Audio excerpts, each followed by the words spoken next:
Hey, what's up, guys? Pastor Seth here. Hi, guys. It's Pam. Looking all cool today in my shades. Looking cool. Yeah, because you know what? We are definitely into fall. It is so fall outside. Leaves are falling off of trees and pumpkin spice everywhere. Pumpkins everywhere. Yeah, it's so. Here's a question for you guys Good today. question. So actually, it's October. Pam's birthday is October. She's a fall baby. Yep. I'm actually a spring baby. My birthday's in April. Yes. And so, but my favorite season is actually with the shades. It's summer. Summer all the way. I love summer. Oh, so much. Although, even though fall is my favorite, I do love summer. Yeah. So I'm a little, So you're a summer guy. Still don't want to let go. You just won't let go. I won't let go. And honestly, Pam hit me, punched me in the eye, and so Oh. I'm covering it up. That's what's really the truth behind it. No, for seriousnly, I actually have a pretty bad eye infection, and so don't worry, it's not contagious. But hey, check this out. It's like really bad this morning. I couldn't even open my eye. And so I'm like, what are we gonna do for video? You guys are gonna be staring at my eye like this the whole time. I'm like, I'll put sunglasses on. I'm staring at it like Boom! crazy. Isn't that so much better? And so yeah, I woke up yesterday, bad eye infection, and I thought maybe it's like pink eye or something like that. And then a friend of mine's like, did you know that pink eye is like a new carrier of like coronavirus? I'm like, oh snap! But right now, so I went to urgent care, and fortunately it was not pink eye, just a really really bad eye infection. So that's not contagious. It just looks terrible. And so I'm COVID free, pink eye free, and wife beater free. Yeah. So. All right, so we want to know, what's your favorite season? Summer? If you're summer, put in the sunglass emoji. Thumbs up, all right? Thumbs up. All right, or sunglass emoji. Oh, do sunglass emoji. Do sunglass emoji. Sunglass emoji So for if you're a summer person like I am, put it up there. Want to see the sunglasses emoji? If you are a fall guy, fall girl, if you're a fall person. I don't know if there was like maybe like a little leaf or something. Yeah, I don't know, like Adam leaf? Like an Adam's leaf? No. Yeah, if you're a fall, just give a heart emoji. How's that? I like the heart. You do the heart emoji, yes. So if you prefer fall, I prefer fall. like Pam, heart emoji. If you prefer summer, like me, sunglass emoji guy, or thumbs up if you can't find a sunglass emoji guy. We want to hear from you. What's your favorite season? Or if you're spring, hey, I'm with you. So spring's a cool season because spring's kind of like, especially when you're in the Northeast. Like if you're in Florida, this doesn't matter. You have one season. That's summer.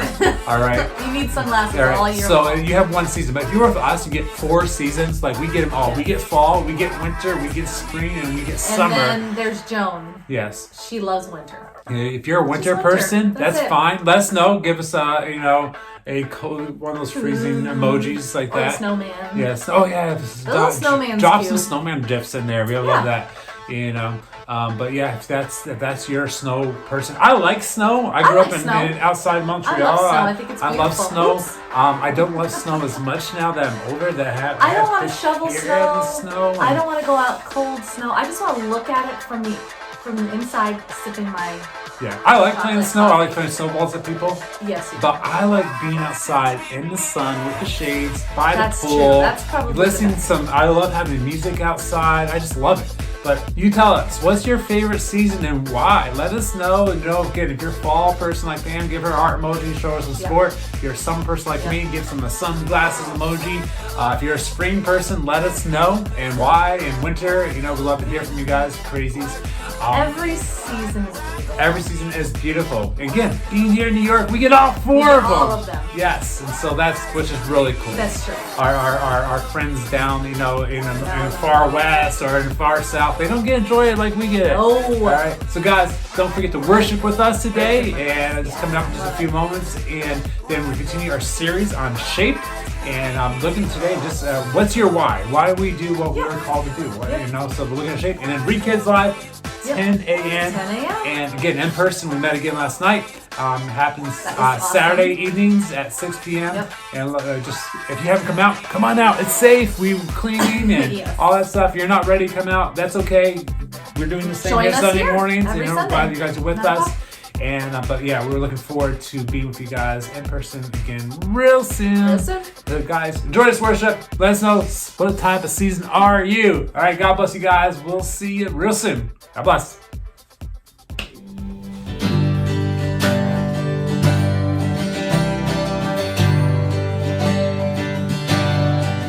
searched the world,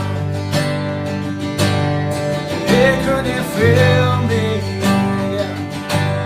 A man's empty praise, the treasures laid never enough. So you came along, put me back together.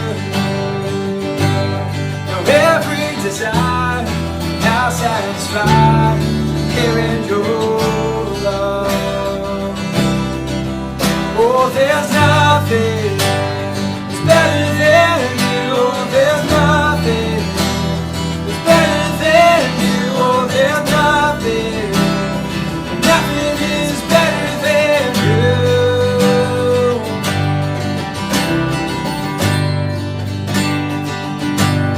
And I'm not afraid to show you my weakness, my failures and flaws. Lord, you see them all and you still call me friend. 'Cause the God of the mountain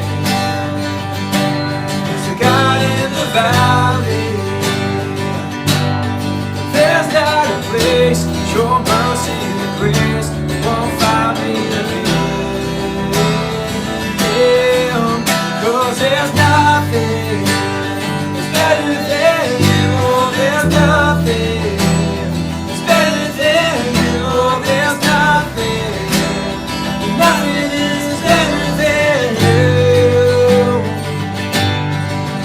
Oh, there's nothing better than you. Oh, there's nothing that's better than you. Oh, there's nothing, nothing is better than you.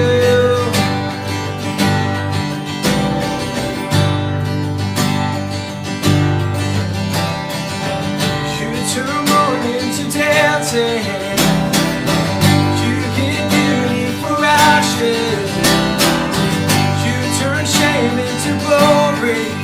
You're the only one who can. You turn graves into gardens. You turn bones into armies. You turn seas into highways. You're the only one who can. You're the only one who can. Oh, there's nothing that's better than you. Oh, there's nothing that's better than you. Oh, there's nothing, nothing is better than you. Oh, there's nothing that's better than you. Oh, there's nothing that's better than you. Oh, there's nothing, nothing is better than you.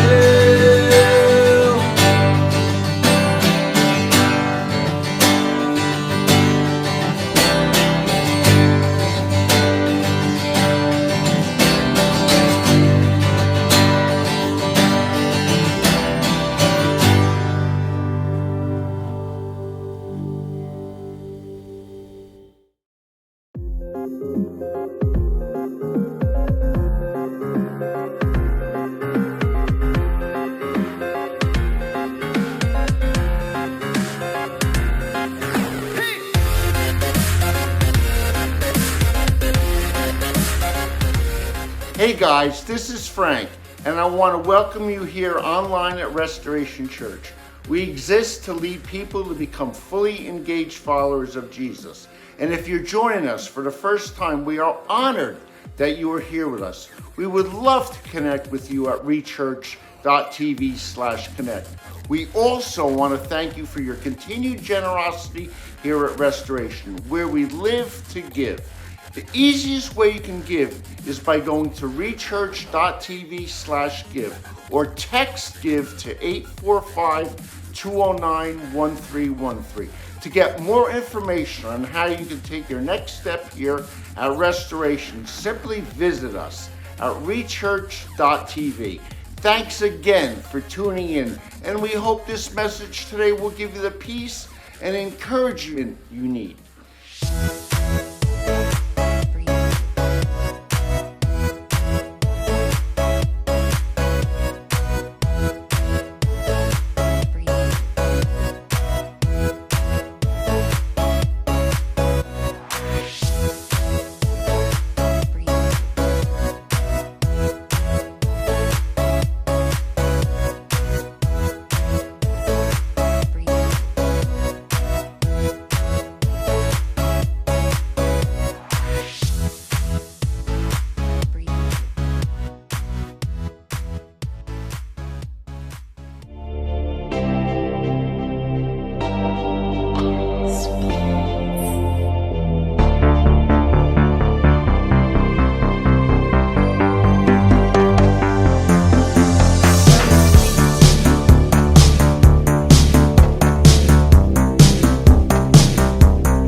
What do you want to do with your life? It's a question that we are all asked from the time we are kids. It might be easy to think of this in terms of a job or a family, but what about living a life with meaning? Many people would say they want to live a life of significance, and we're not sure how to do that. How do you know what God is calling you to do with your life? Where do you start? How do you stay on track? And if you lose your way, how can you find it again? Well, Paul states in Ephesians 4:1, "Therefore I, a prisoner for serving the Lord, beg you to live a life worthy of your calling. For you have been called by God." We have been called by God. He wants us to live a life worthy of that calling. He wants you to discover your shape. He created you to be and live a life of purpose. Remember, a calling isn't as much of what as it is who. In order to discover God's true calling on our lives, we need to focus less on what we're doing and more of what we're becoming. Fully devoted followers of Christ. Hey, what's up, Restoration? And thanks so much for joining us today. Pastor Seth here. And yes, you just heard from Ephesians chapter 4, verse 1, talking about that we need to live a life worthy of our calling. Because we have been what? Called by God. Say that with me. We've been called by who? We've been called by God. You've been called. I've been called. We've been called personally by God Himself. And so we need to live a life that's worthy of that calling. And so I want to kind of ask you this question as we look at discovering our shape, and discovering our purpose that God has created each one of us for, and a specific shape He's given each one of us because we are uniquely made. I just did this with my little friend Jessica. She's going through in her first grade schoolwork, and she was learning about fingerprints, and so she had to take her finger and put it on ink pad and put it on paper, and so she did each one of her fingers and seeing that they're different, and then talking about how our fingerprints are different from everyone else. We're uniquely shaped. Take a look at your fingerprints today. Put your hands out like this, and then understand. Say, "I am uniquely shaped. There is no one else like me." And thank God for that, right? But no, we're unique. We're uniquely shaped. I have a twin bro. And even though we kind of look a lot alike, and we have a lot of similarities and a lot of likes, that are the same, we also are completely different people. We are uniquely made. We're uniquely shaped. And so you have to understand today, God has created you. And just because you may or may not look like someone else, or you may or may not, may act like someone else, or you might have some interests like someone else, or dislikes like someone else, God's also created you. He's created you with a purpose, and He's shaped you. You're not here by accident. You got to believe that. God knew you before you were even born, before you were a twinkle in your mom and dad's eyes. Like He created you in your mom's womb. He created you on purpose, not by accident. He has some amazing calling, amazing purpose for your life. And so I just want to start off and ask you this question. Has there ever been anything that you've used that wasn't intended for the use that you used it for? Right? Have you ever used something and for something it was intended to be used for? Have you ever used maybe a tool of some sort? I got some tools with me here today, right? A hammer or a wrench or a screwdriver, right? And you use these in an inappropriate manner, meaning like how often have you picked up a wrench because you couldn't find a hammer and you're like taking that wrench and and you're hammering something away, right? Different tool, different purpose, right? Different tool, different purpose. Different tool, different purpose. Sometimes we'll make it work because that's all we have. But here's the problem. It doesn't work as effectively as it could if you're using it for what it was made for. You got to understand that different tools, different purposes, different people, different purposes, but the calling is the same. We're all been called to serve God and to serve others. And we're going to be talking about that today and finding your why, because when we don't know our why, it's frustrating. When we don't know our what we were created for, it leads to disappointments. It leads to confusion. And we're often, what's the reason and what's the point? And so we need to find our why today, because here's the deal. If you don't know something's purpose, you'll likely abuse it. If you don't know something's purpose, you'll likely abuse it. They say that one of the most common accidents in homes today is that of people falling.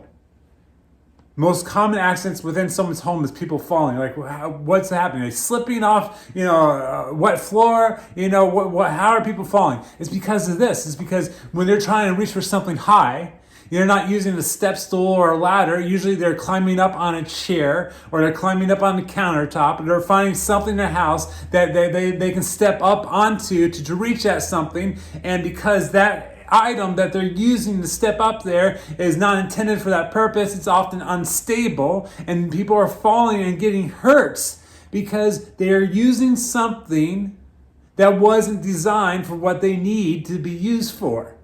All right, when you don't know something's purpose, it'll often be abused. You'll often be left hurt. Our kid did this other day, Sebastian, our 3-year-old. He was climbing up on a chair to get onto the countertop, which I don't know why he's going there in the first place, And sure enough, mom and dad weren't around. All of a sudden, we hear a boom on the ground, and there he's crying on the ground. Why? Because he fell going up. It happens. He was using something to get somewhere that he shouldn't have been in the first place, but he was using something that wasn't intended for that use, and he ended up falling and hurting himself. Guys, when you are not living, fulfilling your purpose, you're going to end up hurt. You're going to end up abused. You're going to end up in a place you don't want to be. You're going to end up in a world of pain. And these things, some of these things are avoidable when we're simply seeking God and living the purpose He intended for you and I. Because if you don't know the purpose of something's purpose, you'll likely abuse it. If you don't know your own purpose, there's likely you're going to abuse the purpose that God has created you for. You're going to miss out. You're going to be left disappointed. You're going to be left discouraged. You're going to be left missing and filling that void within your life. So I want to encourage you today is find your why. Say that with me today. Find your why. Say it again. Find your why.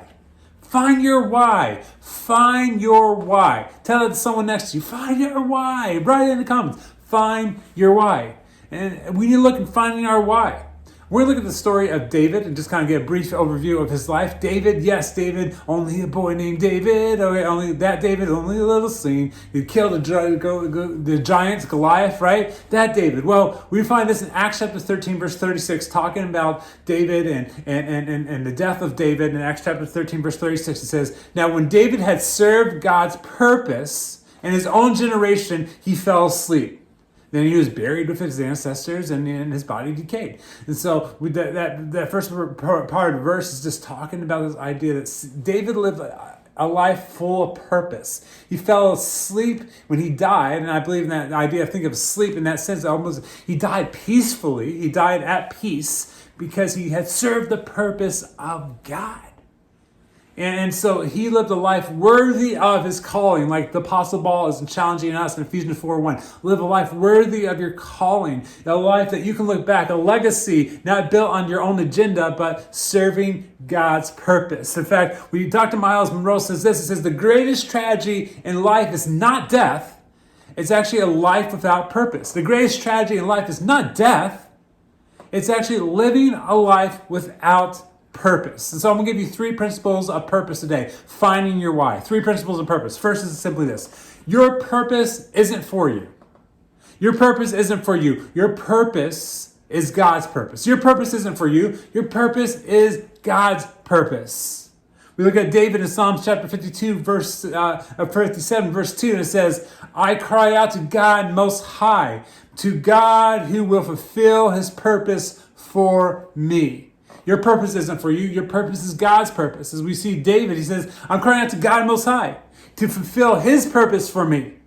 When we're trying to discover our purpose, to stop trying to do everything on your own and try to figure it out on your own. Just cry out to the God, your Creator, the one who knows you better than anything else. The one who knows and looks at you, and He knows that hammer is meant to put nails in the wall, and that screwdriver is to tighten screws, and that wrench is for bolts, and He knows what the tool is for. He's looking at you not as a tool. All right, some of you might think he didn't act like a tool at times. That's not what He's looking at you at all. He's looking at you and saying, hey, I have great purpose for you. I know what I created you for. So if you want to live a life of fulfillment and blessing and be the best you can possibly be, just come to me. Live a life of serving and seeking out the purpose I've created you for. Your purpose isn't for you. Your purpose is God's purpose. See, David wasn't trying to find a purpose. He was trying to just fulfill God's purpose. And that's so much different.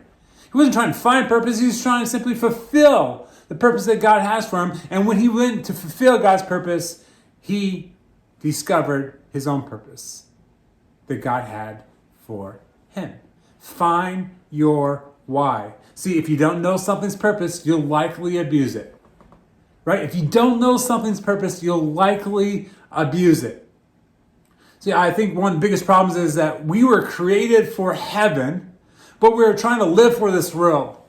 One of the problems we often are facing and why we're feeling a lack of fulfillment within our life, a lack of peace, a lack of joy, not maybe experiencing the blessings from God that we thought we would be experiencing. Maybe this Christian life that you signed up for is not panning out to be, the life that you thought it was going to be. And most likely is because, yes, you decided to become a follower of Jesus without following Jesus. Whoa, what? Am I stepping on toes? Let me say it again. You decide to be a follower of Jesus, but without following Jesus. And can I tell you something? It doesn't work that way.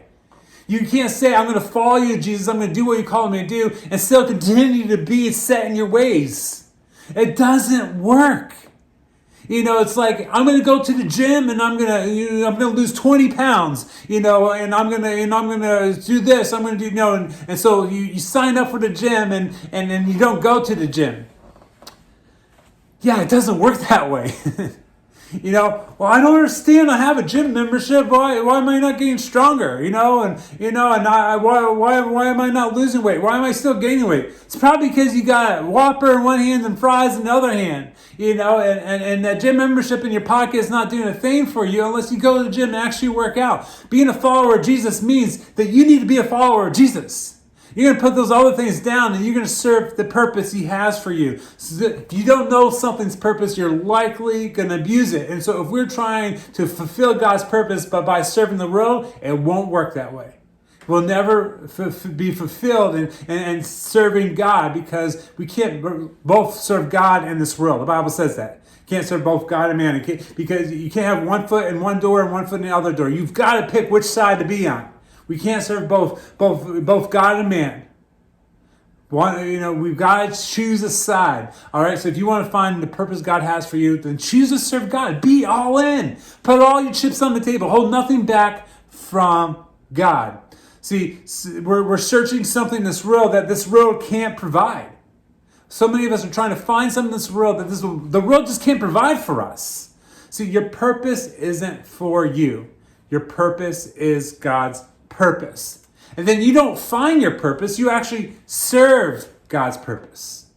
You don't find God's purpose, you actually serve God's purpose. It's not a matter of, I'm going to discover, I'm going to read this, I'm going to do this, and I'm going to find the purpose that God has for me. No, you just simply serve God's purpose, what he has for you. Again, looking at David, and we find this in Psalms chapter 78, verse 70, 71. It says this, it says, and he chose his servant David, calling him from the sheep pens. David being a shepherd of sheep. It says, and he took David from tending the ewes and the lambs and made him the shepherd of Jacob's descendants, God's own people, Israel. So David simply served God's purpose and became a shepherd of sheep to a shepherd of God's people. What? Why? Because he was just faithful wherever he was at. God's saying, hey, wherever you're at today, just be faithful. Whatever circumstances you're dealing with, whatever season's throwing at you, whatever storms you're going through, just be faithful where you are at. And God can make us shepherds of sheep to shepherds of his people. Just like that. Why? Because we just are choosing to serve God and being faithful where we're at. Your purpose isn't for you. Your purpose is God's purpose. You don't find your purpose. You serve God's people. See, David wasn't seeking a position. He was just serving a purpose. David wasn't seeking a position. He was serving a purpose. So it's not about titles. It's not about, achieving something and accolades we make for ourselves. It's by serving the purposes God has for us. We have different deacons and trustees and other positions, ministry positions and leadership here at Restoration, but it's not a title thing. Our deacons that we have serving here, it wasn't a couple people like, hey, pastor, I think I should be a deacon. If you make me a deacon, I'll do this and this and this. It is actually the complete opposite. We had some people in our church that were just serving like a deacon's supposed to serve, and they met all the qualifications biblically, and so we reached out to them saying, hey, you are already doing and serving in the role of a deacon, so we would like you to officially become one of our deacons here at Restoration. Why? Because they were just serving the purpose that God had for them. Just serve the purpose God has for you. And whether you get recognized or not here on earth, that doesn't matter. That's not the point. The point is that God himself knows your heart. He knows your motivation. He knows your passions. He knows what you do and why you do what you do. And so just simply seek to serve his purpose. And when you serve his purpose, you find your purpose. That's how it works. If you want to serve God, then you seek to serve God's purpose. And if you want to serve God's purpose, then start serving God's people. If you want to serve God's purpose, start serving God's people. Mark chapter 10, verse 45, it talks about Jesus himself says, even the Son of Man did not come to serve, but to serve and give his life as a ransom for many. Even the Son of Man didn't come to serve, but to serve and give his life as a ransom for many. To serve. That's what God has called him to do. See, I love this story. I'll share it with you. I've shared it before. It's nonfiction, so bear with me right now. Kind of give you that forewarning. But here's the idea of this man, and he's working for this company, this big organization, and he's on janitorial staff. His office is a janitorial closet in the basement, and where he keeps his mops and his brooms and everything else he needs, the cleaning products. And so each and every day he comes in and he faithfully works and he's cleaning and he's working after other people, cleaning up their mess and taking out the garbage. And he really, for the most part, he goes unnoticed, and because he does his job and he does it well.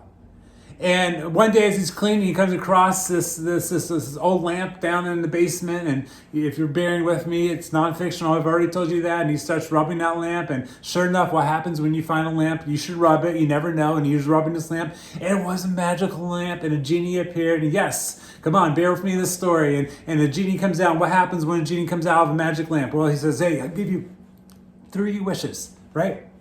I'll give you 3 wishes. And so the man says, hey, I like what I'm doing, but I feel like I could be doing more. I feel like I should be recognized more for what I'm doing. So, hey, can you put me in a position here at this company that people will know my name?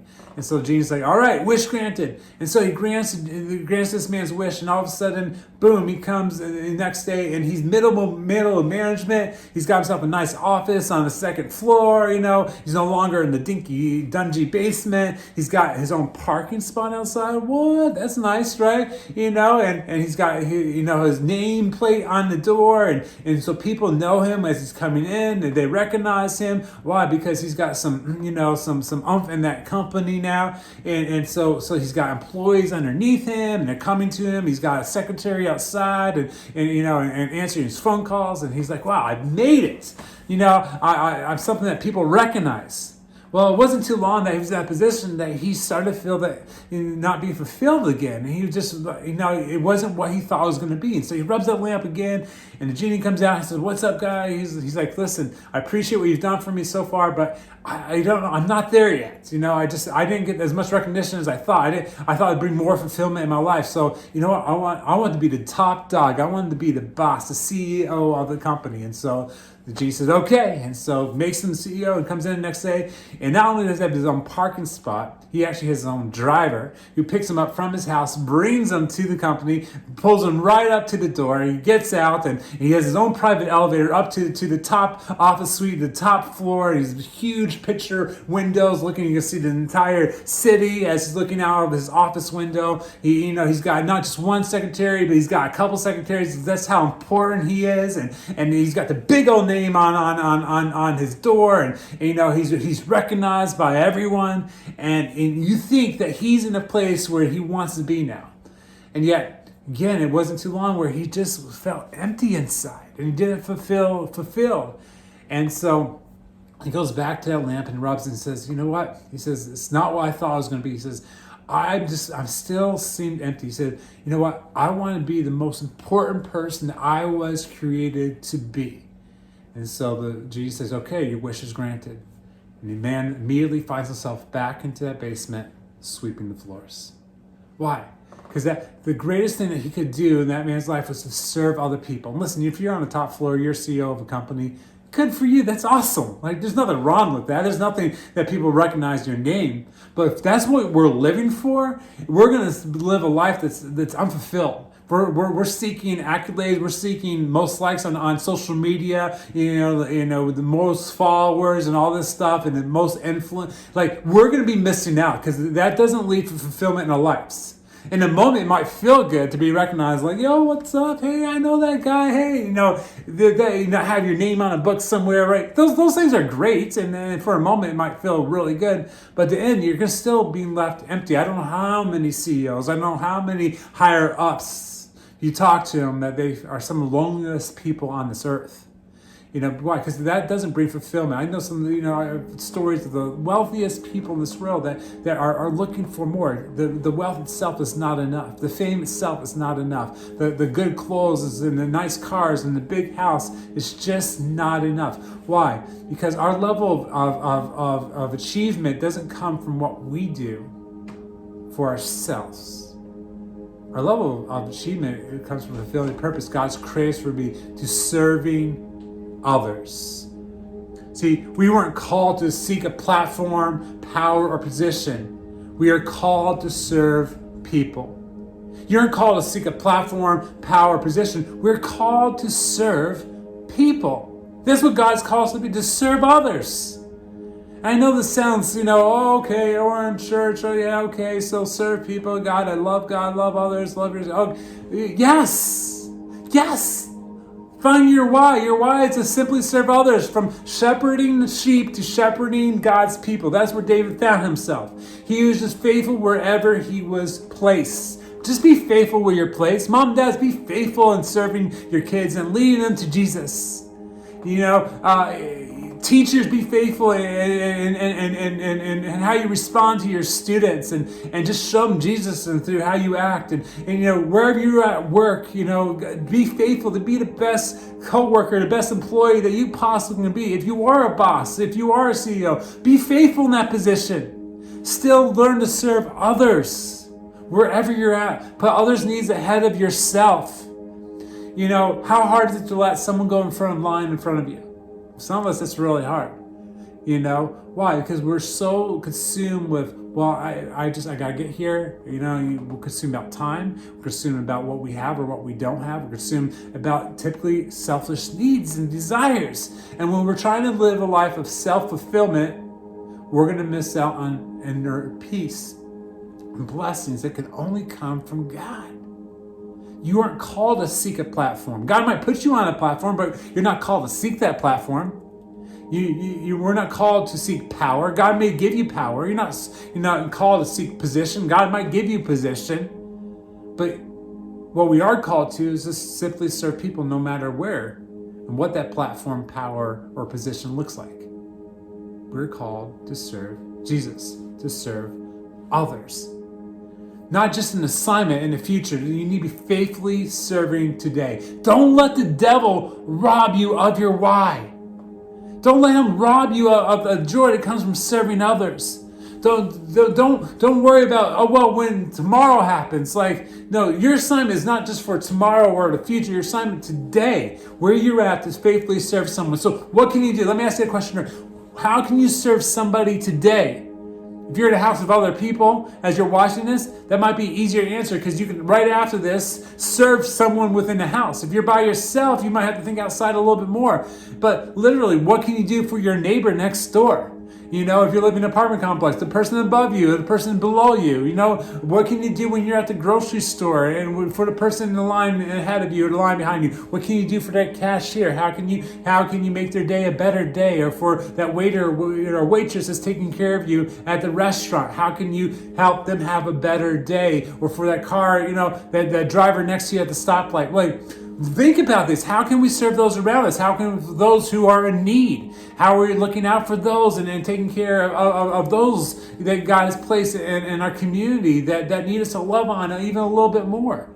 Listen, serving is not about tomorrow, what we can do tomorrow, or when we made it, because honestly, we made it when we decide to serve Jesus. When we say we follow Jesus is one thing, but when we follow Jesus for real is a whole nother thing. So have you simply said, hey, I'm going to be a follower of Jesus? Or are you actually following Jesus today? It's different. It's so different. Are you living a life for yourself, which is selfish? Or are you living a selfless life, a life for God and others? That's your why. That's your why. Taking care of the sheep. David started off bringing snacks to his brothers, to serving them faithfully, seeing a need that someone step up to the giant. He steps up and just fulfills that role that God's placed him in, and became the shepherd of sheep to shepherd of God's people, to the shepherd of Israel. Why? Because he just chose to serve where he was at.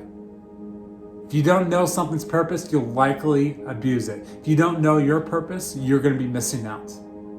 You're going to be and living with hurt and with brokenness until you find that purpose that God has for you. See, David wasn't just a man after God's own glory or after his own glory. He was a man after God's own heart. David wasn't about making a name for himself. He was just simply serving God. Let's not go out and try to make a name for ourselves. Let's serve God today. That's how we serve God's purpose. Let me pray for you today. God, thank you for all you do for us. Thank you for those who are watching. I pray that we can find our purpose in you today. Lord, we seek you first in all things, Lord. I pray that we can just honor you and glorify you. Now, our purpose is simply to serve your purpose and to serve others, to serve your people. That's our why. Lord, understanding that if we do not know the purpose of something, we'll likely abuse that item, Lord. If we don't know our own purpose, Lord, we are going to be missing out. We're going to be left unfulfilled. We're going to be left with a void in our life. So I pray we seek you first, Lord. And we choose not just to say that we're going to follow you, but to truly follow you no matter what. We love you, God. We thank you for all you do for us, Lord. Help us to find our why today, to live a life of purpose, of peace, joy, and blessings through you. In your name, amen. Thank you for joining us today. If you are new with us or you said yes to Jesus today, connect with us at rechurch.tv/online and let us know how we can pray for you at rechurch.tv/prayer. And thank you for your continued generosity. We give out of the overflow of our heart. Giving is an act of worship that expresses our gratitude, faith, and love for others. You can give by texting GIVE to 845-209-1313 or online at rechurch.tv/give. For more information, visit us at rechurch.tv.